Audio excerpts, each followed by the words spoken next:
We would like to take you back in the next half an hour to an hour and tell you how we see things evolving and how we see things from a perspective of where we are today and why we are there and not somewhere else.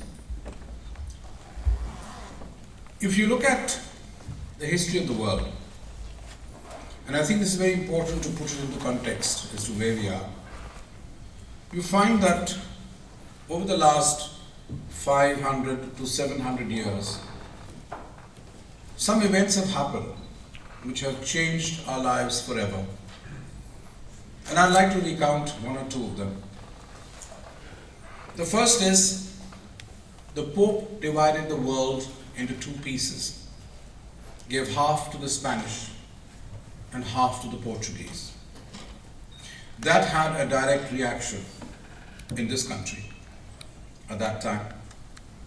And so it was decided by the, if I may use the phrase, rulers of the time, to have a counter to the story of the Pope, a counter to the Catholic world in the form of a Protestant movement, which also had an economic, military, commercial and strategic parts to that strategy. So you find in the last 500 years, a very interesting thing happened. From concepts of belief, from concepts of acceptance without demur, you came to the age of questioning.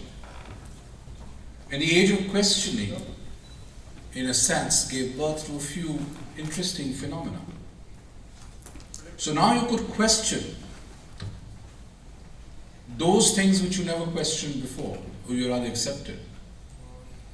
Because you started questioning, you were empowered and given rights, and that gave, I would suggest, gave birth to what we call democracy today. You also had the Gregorian calendar being followed just on the turn of the 1600s. So everybody had to adapt to that calendar. So in a sense, you had questioning, you had a uniformity of a calendar, and then a very interesting thing happened. You said usury or lending money against interest was okay. So all of a sudden, you had large chunks of capital, and on the other hand, you had people who had ideas and entrepreneurs who didn't have the money, and the two coming together created wealth. So wealth creation started. So it was okay to lend money on interest. And so you found a few DNA changes happening in the human mind, in the psychology, in the world, which has led to a surge, if you like, of a standard format of understanding, which some like to call capitalism, which some like to call development. Now, the big fundamental shift that this resulted in, and it's very, very connected to what we are discussing today and tomorrow, is the fact that all of a sudden, it was not important who I was. It was important as to what I have or who I know. And all of a sudden, I became a very important or a not very important person, depending on that situation. So my aspirations changed from the Roman times to working for the state, and the maximum honor I would get as an army commander was to have a statue or a street in my name. That was the highest honor. Now my aspiration has changed to being the most powerful, in the sense I must have the maximum amount of money, or I must have the means, or I must have the contacts. And that aspiration is materialistic, if you like, has become the goal. So it's no longer important as to who I am. I could be the most brilliant poet, I could be the most brilliant inventor, I could be the most brilliant scientist.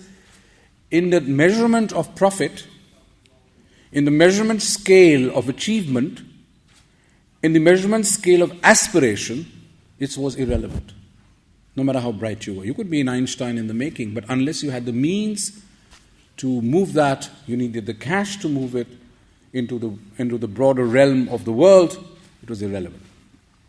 Classic example was Nikola Tesla. Nikola Tesla invented electricity, the alternate current as we know it. But I don't know how many of you know that Nikola Tesla went up to his financier and said, "Sir, I found a way to give free electricity to the world through a wireless transmission system." And so the investor, I think it was Mr. Morgan, if I remember correctly, said, "But how will I make money?" And he was blinked twice. He says, "But aren't you happy with the fact that I'm going to give free electricity to the world?"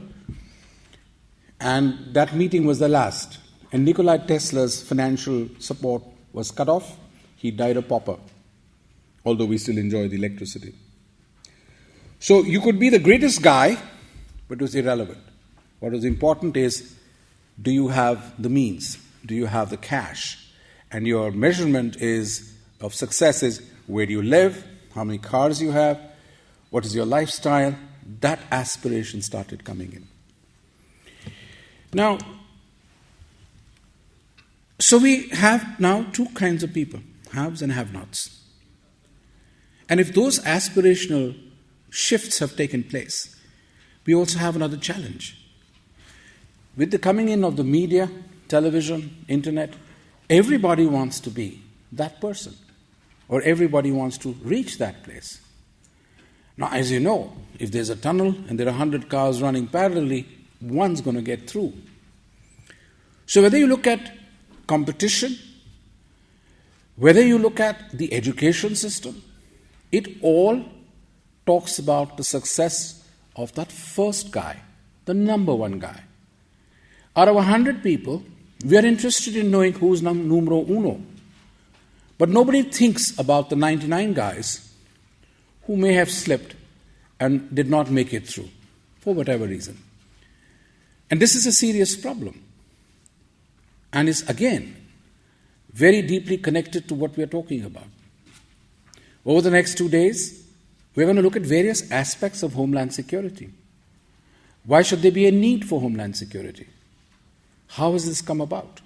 Where are we going? And where we are leading? And then we can look at the precise tunnels, if you like, of technology, of best practices, and of the way forward from past experience in the world of homeland security. I coined this little phrase. It says, protect the haves from the have-nots till the have-nots become the haves. At least that's their aspiration. Somebody may say, how can all the have-nots become the haves? Fair enough. But that's the thought process. That's what they want to do. That's where they want to go. And that gives you a rough idea of where lies the problem and perhaps the solution. We also have 2-3 things happened in the last 500 years which are affecting us today. As I mentioned, the Gregorian calendar, so we have a standardized calendar. The church allowed the printing of the Bible. So all of a sudden, I did not have to go to church on Sunday to pray to the Lord. I could sit anywhere in the world, open my Bible, and be directly in touch. Think about it. It's a very, very powerful thing. It's a democratization, almost like the internet. And whenever I talk to my colleagues, I say, it's the equivalent of the internet 500 years ago. And that too, with the ethereal and the religious aspects of it. I could open the Bible in the Wild West, in the middle of America, the prairies, and I could be directly in touch with the Lord. And I did not need anybody else to tell me. I did not need a medium. So I was empowered, and that gave me a lot of spiritual and other energy to move forward. Now, democracy, this is a dictionary meaning, and I'm just going to run through it, and I'm going to tell you the implications, is a form of government in which all eligible citizens have equal say in decisions that affect their lives. Democracy also allows eligible citizens to participate equally, either directly or through elected representatives, in the proposal, development, and creation of laws. It encompasses social, economic, and cultural conditions that enable the free and equal practice of political self-determination. So now what have you done? You said, I will decide my future. I will decide who I will elect. I has become important. So in a sense, me, mine, I have become the center of my aspirational process. This is something which was never there in the past. In the past, it was a collective process. It was a process where we had beliefs, we had rules laid down, the commandments, if you like. If you go in the Islamic world, we had the various procedures laid down. We were on to compliance. All of a sudden, all that is gone. It's me. So I, me, mine. Now, what has this done? This is basically, over a period of time, led to development. By development, what do you mean? It's the Western narrative of development. So in development, you had a very simple life, and because it was a simple life, uncomplicated, it was called backward, it was called primitive, it was looked down upon. So the Western narrative, if you like, was brought in to various parts of the world which were not developed in the Western sense, and that started changing the belief system. Now watch what is happening. You change the belief system, you change the language, Spanish, English, these are the languages you must know if you want to get a job, or which other language you have. It actually changed the thought process. In certain parts of the world, your entire historical background, particularly in the tribal areas, were blotted out. Your rituals, customs, beliefs were blacked out, and you had a new thought process on what is right, what is wrong, and your aspirations. In fact, it was a cultural shift. Now, what did you do? You took a tribal, you educated him, pushed him through school, taught him all kinds of stuff, got him into college, and he ends up in a situation where there are no jobs and he has no role to play. And he has no duties. So millions and millions of kids are on a rudderless trip, if you like. So you pull them out of a system which has worked for them for 10,000 years or 5,000 years, depending on which part of the world you're talking about, and you have them running around as unemployed, educated unemployed youth, a phenomenon which is now creating its own dimensions, if you like. And along with that comes corruption. Now, what is corruption? I just want to take a couple of minutes to give you the mindset on corruption. It is not corrupt that 50 million people were shipped out from Africa and sent across the world to America to work. It is not corrupt that you were able to get monopolies on trades in diamonds, in mines, metals, indigo, opium, cotton. It was not corrupt for businesses and business companies here to physically go and occupy large chunks of the world. But it is today corrupt if you give a small tip, or if you want to show your gratitude. There's an Indian word called bakshish. I don't know what it is in Arabic and the other languages. It's a gratitude, if you like. And sometimes I wonder when I give a £5 note to somebody for doing a good job, or an extra money to the cab driver, or to the guy who, am I corrupting the guy? Because it's more than what he's supposed to get. And therefore, the challenge is, there's an elephant in this marketplace which I keep talking about. This elephant actually does not allow these developing economies to have an efficient market. So the consumer doesn't get the benefits of competition. And what happens is there are monopolies created. The guys who are the big shots there take over the important inlets of economic activity, coming in with the capital and the technology, and there are these monopolies. So the elephant in the marketplace blocks market. But I'm very confused about what really is the market and what are the value systems. But we are going to talk about ethical business practices tomorrow evening. Because there's no point talking about technology and no point talking about Asia and the potential if we can't map out how you're going to do that business. You must know how you're going to do it, how you're going to sort of go through the minefield of regulations and rules of the game. Now, the last point I want to make is on development itself. Human beings believe that there's a logic to everything. Rightly or wrongly, this thought process is very deeply embedded in what we now live by is process. So there's a process through which you go, which is logical. But if you look at the grass, it doesn't grow logically. If you look at the forest, the trees don't grow logically. The stars in the sky are not logical in their pattern. But we believe in logic and we believe in process. With the coming in of the Western narrative of development, ladies and gentlemen, my submission is all of a sudden we are obsessed with comparisons. She is more beautiful than her. He is richer than me. He's got this compared to me. He's got a job promotion I should have got. We are obsessed with comparisons. We are obsessed with analysis. And the problem is, you cannot analyze everything. For example, can you analyze and tell me about God? You get stuck. Can you tell me what is the last planet in our universe and which is the last universe? You get stuck.